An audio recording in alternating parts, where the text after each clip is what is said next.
வணக்கம். ஒரு நண்பருடைய கமெண்ட்டுக்கான பதில் பதிவு தான். எனக்கு 2 டன்னு வேணும், தினமும் வேணும். இல்லைனா எவ்வளோ முடியுமோ அவ்வளோ வெண்டைக்காவும் எனக்கு வேணும். டைரெக்டாக விவசாயியிடமிருந்து பர்ச்சேஸ் பண்ணிக்கிறேன் அப்படின்னு சொல்லியிருக்காரு. ரொம்பவே நல்ல விஷயந்தான்.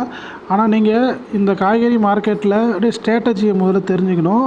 நீங்கள் 2 டன் சொல்கிறீங்க இல்லையா, அந்த அளவுக்கு இந்த மார்க்கெட்டில் ப்ரொடக்ஷன் இருக்காது. ஒன்ஸ் நீங்கள் காய்கறி மார்க்கெட்டை விசிட் பண்ணுங்கள். இந்த காய்கறி மார்க்கெட்டுடைய ஸ்ட்ராட்டஜி என்னென்னு தெரியும், ப்ரொடக்ஷன் என்னென்னு தெரியும், வரவு என்னன்றது தெரியும். அதுக்கப்புறம் நீங்கள் ஒரு முடிவு எடுக்கலாம். அதுக்கப்புறம் நீங்கள் டேரெக்டாக இங்கே எவ்வளோ விவசாயம் இருக்காங்க, டேரெக்டாக நீங்கள் காண்டாக்ட் வச்சுக்கலாம். நீங்கள் என்னுடைய மொபைல் நம்பர் கேட்டிருந்தீங்க.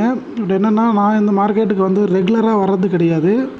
இப்போ நம்மக்கிட்ட வெண்டைக்காய், கத்திரிக்காய் இந்த மாதிரியான காய்கறிகள்லாம் கிடையாது. காராமணி, பாலக்கீரை, சொரக்காய், முருங்கைக்கீரை இந்த 4 ஐட்டம் மட்டும்தான் இருக்குது.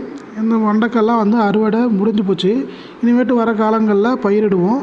ஸோ நீங்கள் என்னுடைய சஜஷன்னா முதல்ல மார்க்கெட்டை விசிட் பண்ணுங்கள். அதுக்கப்புறம் கேளுங்க, நம்ம எல்லா சப்போர்ட்டும் பண்ணி கொடுக்கலாம். நன்றி.